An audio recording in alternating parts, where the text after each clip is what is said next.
What's going on, everyone? Jeremy here from the Quartering with what I guess is my last update. We've got a pretty big update on the individual being sought by law enforcement in New York City after removing a CEO they apparently didn't like from the planet. Lots of updates. I guess, should he be apprehended tonight? I'll probably provide another update. So if you haven't yet, please make sure you subscribe and turn notifications on. By now, you've probably heard the story. CEO of United Healthcare had somebody waiting on him yesterday morning, early morning, and had took his life and inscribed things like deny, delay, depose on the shells, and apparently left some things at the scene. The weapon he used, extraordinarily specific. Well, about, 24 hours later now, a little more than 24 hours later. No, wait, what? It happened yesterday morning. So, yeah, a little more than 24 hours later. We now know there are fingerprints. They have located, at least it looks like, the place where he purchased the weapon. Looks like maybe they're working on a name for him. They have raided a hostel where we now know the identification he used there. They just raided a train not that long ago. I'm guessing they're getting pretty close. Obviously, early on in these situations, you have a bunch of people calling in, various tips, especially once you put the money on the line. But let's look at some of the latest stuff here. First, United Healthcare CEO Brian Thompson's assassin may have used a modern version of a World War II spy weapon.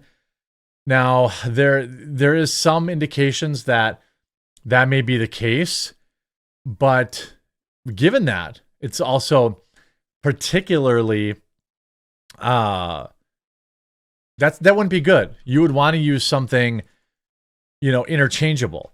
And I wanted to go here.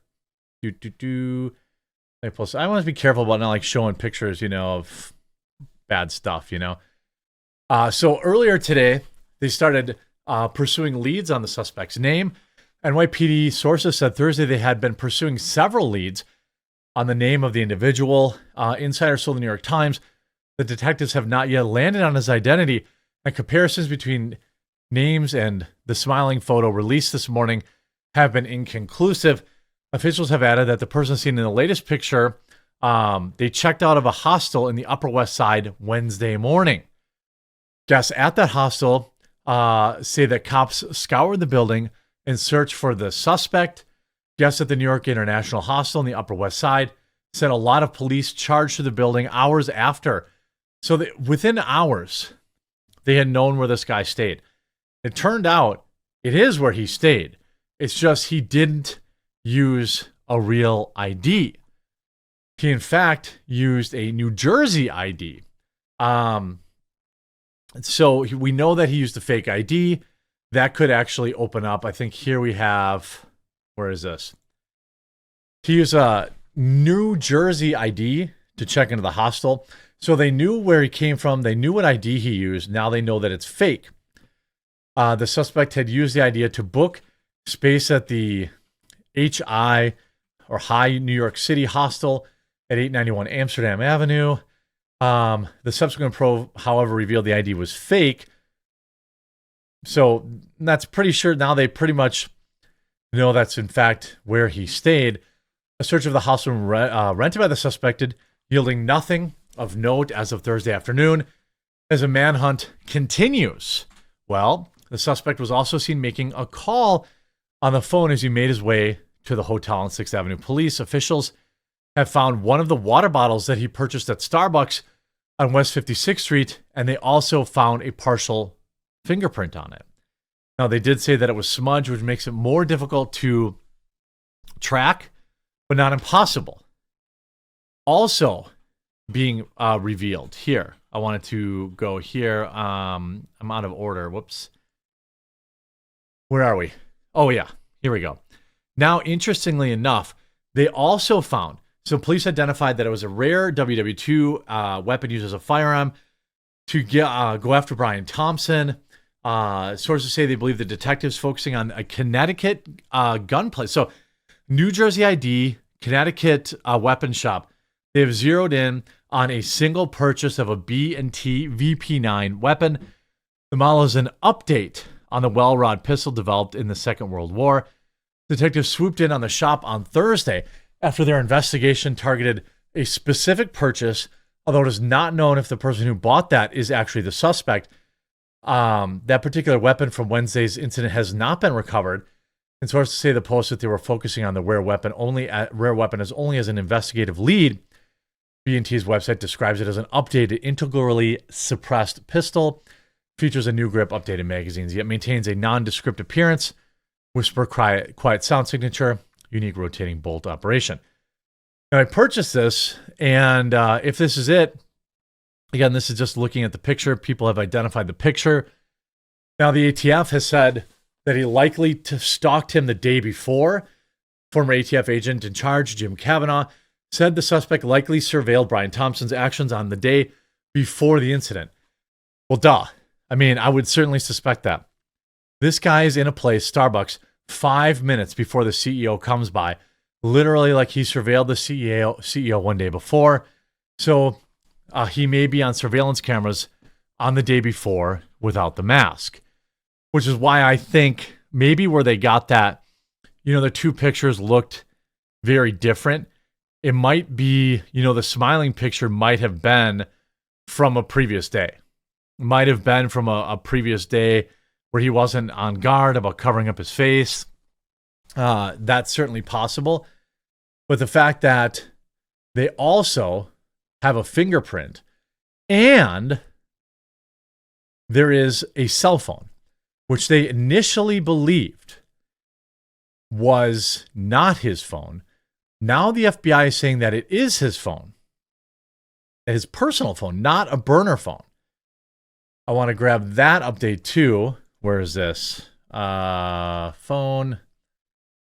Police have obtained a fingerprint of suspect from the scene, insiders claim. Law enforcement sources have revealed that investigators have obtained a fingerprint off a water bottle the suspected assassin left behind at the scene of the event. Insiders told CNN that the fingerprint was smudged and therefore less conclusive than a full print. Officials also added that they are attempting to crack into a phone that was left outside the Hilton on the early morning incident. Now, a lot of people believe, that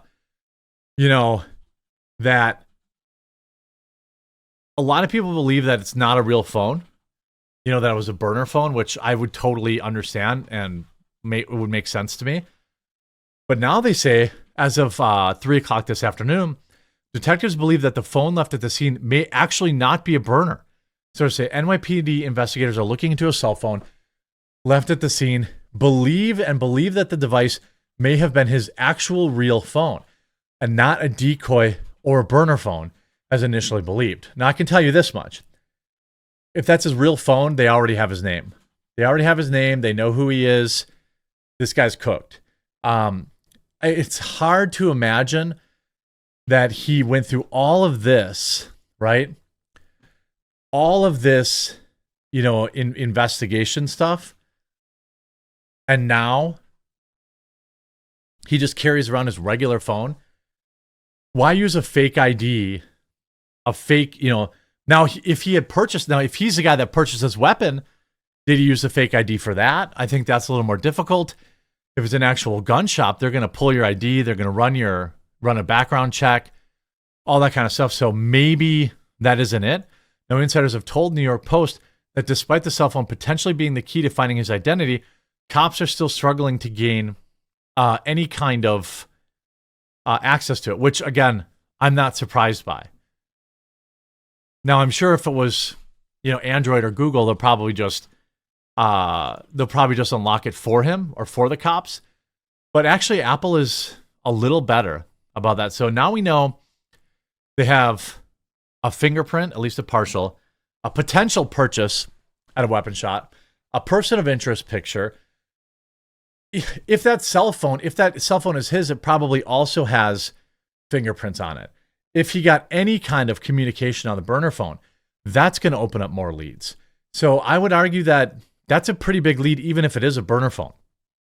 Because even if it's a burner phone, it was used for something, right? Like it was used for something. It was used for communicating with whoever ordered the hit.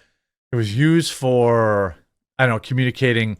So I would, obviously they could also look at which cell towers that phone hit over the days or hours leading up to it, possibly find an identity that way. So even if it's a burner phone, it probably will break the case wide open. I would argue. If it's not a burner phone, well, then this guy's just cooked, like hard cooked, overdone. He's going to be arrested. They'll have a name by the end of the day. So it definitely is an interesting thing to watch, to see if the phone is real. I would say he's cooked. This extra smiley picture, again, this is a person of interest. Maybe it's not even the individual. Maybe it's somebody they thought helped him. Certainly, if they have his ID, they probably have fingerprints off of the ID. Generally in these particular cases, they're going to have more information than they let you know about. So we're going to wait and see how this all shakes out. That'll be hopefully we'll have an update later tonight, like a rapid update. If we do get a name or an arrest or another major break, I will upload it. But the situation is rapidly developing, so it's going to be interesting to see how this all shakes out. I hope you're informed by this video. If you are, please do leave a like on it. If you haven't yet, please do subscribe or follow down below, and we'll talk to you again real soon.